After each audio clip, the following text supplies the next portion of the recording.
thank the board for inviting me. My name is Harry Vidas, and I work at ICF International. We're an advisory firm located all throughout the U.S., including offices here in Wyoming and Colorado. My work takes me to the Washington, D.C. area, where I work. My topic today is coordinating natural gas and electricity operations, long-term resource planning and investment. So the first question I would ask you, or you're going to ask me, is why are we interested in this topic, which I will address first. And then the second question you might want to ask is, well, what are the issues, why is it important, and what are people thinking about? And then the third thing is, what kind of answers are we trying to seek, and what are the implications of those answers? The first thing I'm going to tell you are things you probably already know, but may have thought about in this way. The first point I want to make is natural gas is a unique fuel for power generation. Probably the most important attribute that it has is that it can't be stored on site compared to oil, coal, and uranium.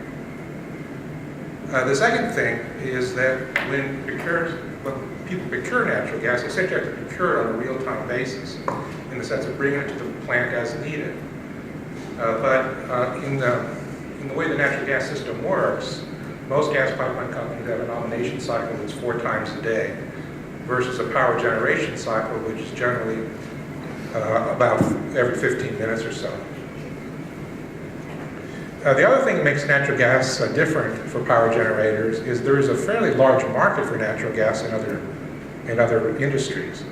So when the natural gas industry looks at natural gas as a fuel source, it's saying what's going on in the other industries and how is that affecting me? And then the final point I want to make is there are some unique features in the natural gas industry, particularly with regard to pipeline tariff and rights, which is also kind of unique to natural gas. Now, the most important reason why people are concerned about gas and electric coordination is the fact that we're using more and more natural gas to generate electricity. 10 years ago, about 17% of our electricity was generated from natural gas. Now it's 25%. And for a period of time last spring, when the natural gas prices were very low, we were generating 32% of our electricity with natural gas. The other thing people are very interested in, we heard about it today, is natural gas used as a firming fuel for renewables energy. So that's another thing that makes people very interested in natural gas and how it will be made available to power generation. The other thing that's happened is we have had episodes in New England and the winter before last in Texas where natural gas was not available for power generation, so that did cause some issues, some power curtailments. So people are very interested about it in the sense that they are more nervous about it than they were in the past. The next couple of slides are ICF's view of the future. They represent what we call our quarterly compass review of the natural gas industry, which we update every 3 months based on current trends. And the most important point of this slide is to make the point that we see that the same trend that we've had in the last several years where natural gas becomes a bigger and bigger percent of power generation is going to continue out into the future. And we think that a reasonable outlook would be for something like 40% of power generation to come from natural gas by 2035. The other point I want to make is that there are a lot of other people who want to use natural gas. We just heard talking about GTLs as one potential source. There are also other chemicals that can be made with natural gas, particularly ammonia and methanol. There's also a lot of interest in natural gas for natural gas exports, both in exports to Mexico as well as exports for LNG. So the power industry is looking at this and saying, well, gee, we are going to want to use a lot of natural gas, but boy, there are a lot of other people too who may want to use natural gas, and that again raises this concern about availability of natural gas for power. The other point I want to make, which I think we already heard about today, is the fact that, at least our view, is that there is quite a bit of natural gas from the point of view of the wellhead supplies. One of the things that I do is resource assessments for producers or for companies that are building new pipeline projects. And our view is that natural gas shale resources quite a bit larger than people would normally think it would be. So we don't see that as being the issue, but there are some issues related to infrastructure. The kind of issues that people are concerned about, the first one has to do with pipelines. And we heard today, our very first discussion this morning, this afternoon, was about electric transmission lines, and we were told about the affirmation by the courts that electric systems can plan electric transmission lines over a multi-state area and pass those costs over that multi-state area using some kind of reasonable allocation factor, like in this case, in MISO's case, power energy load. That is totally different than the way natural gas pipelines work. In the natural gas industry, a specific pipeline is built for specific customers, and those customers bear 100% of the capital cost for that pipeline. And in exchange for that 100% payment of the pipeline capital cost, they get first rights on that pipeline capacity. And anybody else who wants to use it either can buy it on a secondary market or get it on an informal basis from a pipeline company itself. Therefore, power generators who are relying on natural gas, and in many cases are relying on interruptible natural gas, then don't really have claim to that gas pipeline capacity. They only can have it when it's available to them. And this is the net reason why people are very nervous, because traditionally a lot of the competitive markets for electricity have been sourced by independent power producers who are getting their revenue from the competitive bids on the pipeline, on the electrical markets, which are mostly from the energy markets, and that's to a lesser degree from the capacity credits. They don't have the resources to pay for pipeline capacity, so what they say is we'll live with the interruptible market, and when we don't have the gas capacity, then we won't generate. And of course, from the point of view of the ISOs and the load-serving entities, that's very nerve-wracking to hear that from them. The other thing that people are very concerned about is what we call operational differences. What we mean by here is the fact that in the organized markets, there are regular periods of time during the day when you do your day-ahead bid, and then you do your real-time bids. And then those get readjusted every 15 minutes in many markets, in some cases 5 minutes. Whereas in the natural gas industry, as I was saying earlier, typical nomination cycles 4 times per day.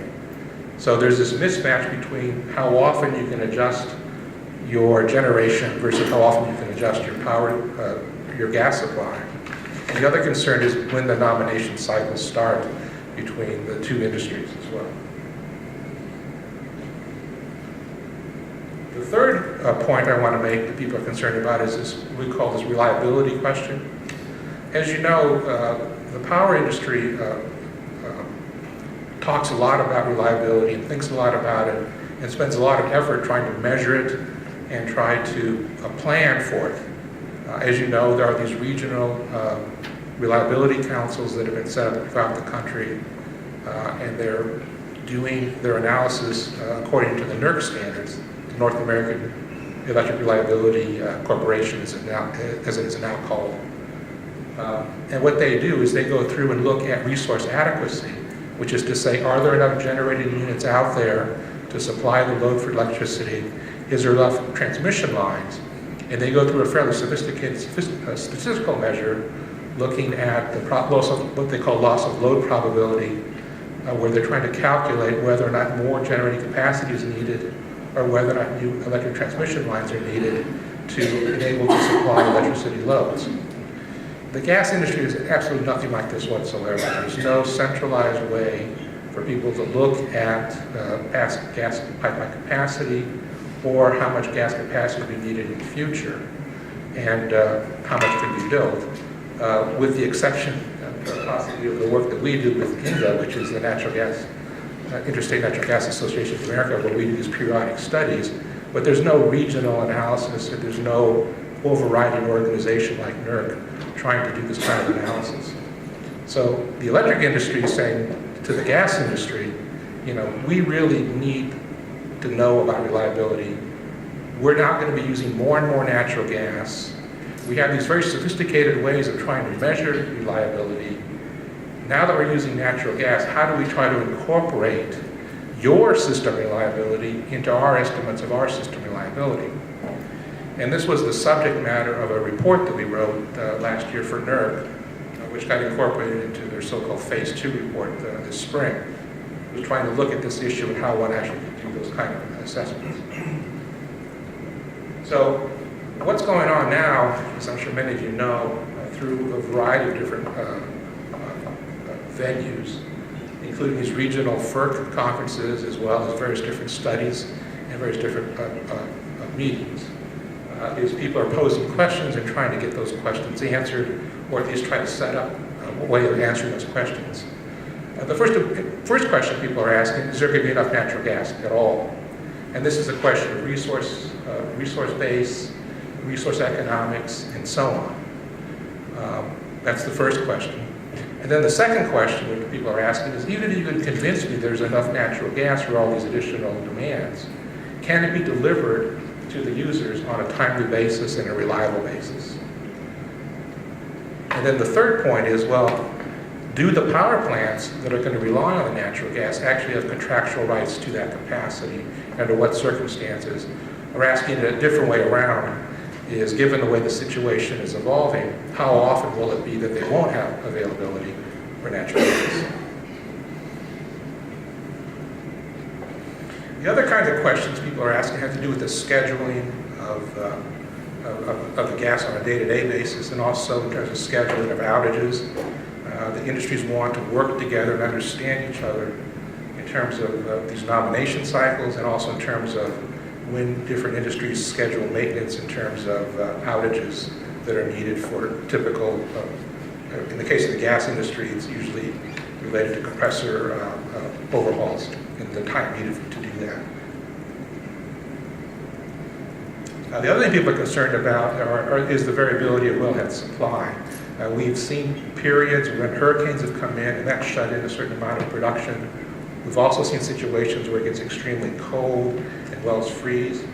And unfortunately, of course, those kinds of events, particularly the well freeze-offs, are coincident with peak demands for electricity, because electricity demand spikes with very cold weather. The other thing people are concerned about is the reliability of the system itself, the gas system. And this has to do with how often do pipes break, how often do compressor stations go down, and what does that overall mean for the system reliability. And then the other thing people are asking is this issue, well, what are my alternatives? If I don't have natural gas, can I use fuel oil? Can I use compressed natural gas? Can I use liquefied natural gas? What are my options, and which one is the best? And is that a good substitute for pipeline capacity, and if so, is it economic? Now, the way these questions are being addressed, in part, is through these regional studies. We started doing well, actually quite a while ago, but the most recent round of them was the New England study that we did for the New England ISO. As you all know, New England is at the end of the pipeline. It is probably the most vulnerable area with regard to deliverability constraints. They've seen, for the last several winters, very severe, I shouldn't say shortages, but periods of time when gas wasn't available, the gas price got to be very high. So we've done work with them looking at potential load growth and how it could be met with different types of supply options. The other thing was the NERC report, which I mentioned to you earlier, that we wrote, which is looking at this question analytically from how does the industry, how should the industry try to incorporate natural gas reliability into reliability measures for the electric industry. The other thing is there's a report that's been commissioned by what's called ICF, or the Eastern Interchange State Planning Councils, which are all the states in the Eastern Interconnect, which again have hired us to look at this issue. There are a couple of other studies that are being also done.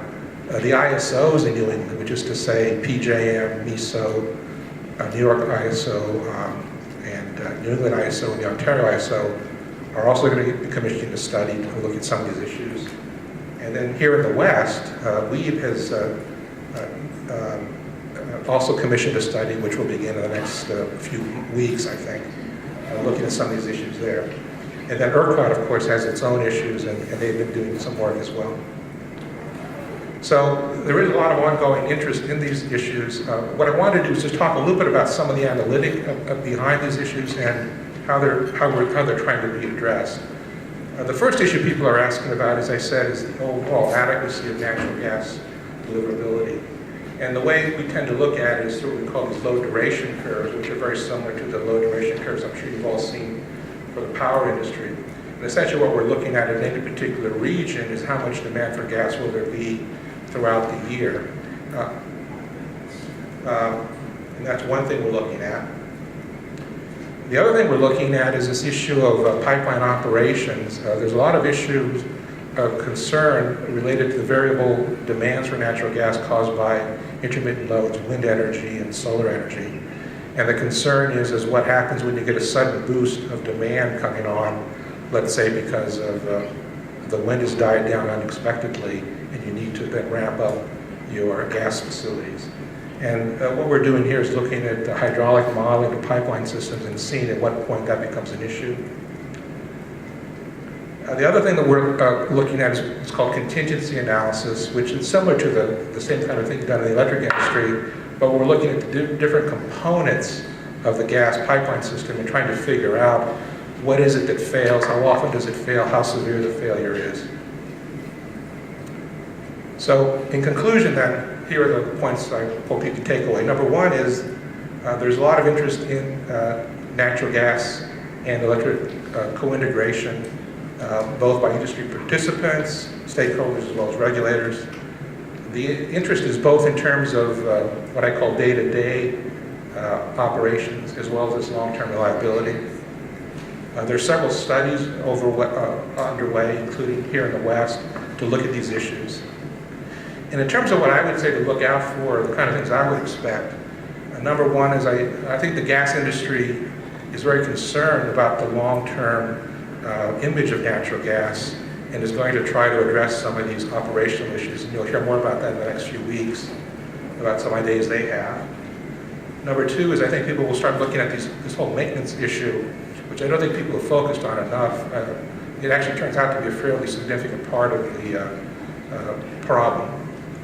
The other thing is, as we see these studies unfolding over the next year, I think they're going to confirm what I told you, which is in many areas there are going to be seen growth in demand for natural gas. It is going to produce constraints, and it's going to require additional infrastructure. And I think those studies will confirm that. The other point I would say is this issue about the ability of the generators to pay for the capacity is going to be really the central issue in many areas, particularly in the Northeast.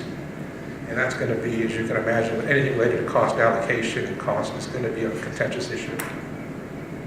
And the other thing I would point out is there's this issue about data, hour-to-hour and minute-by-minute variation is going to become much more important. You're going to see a lot more interest in cataloging who has the right to that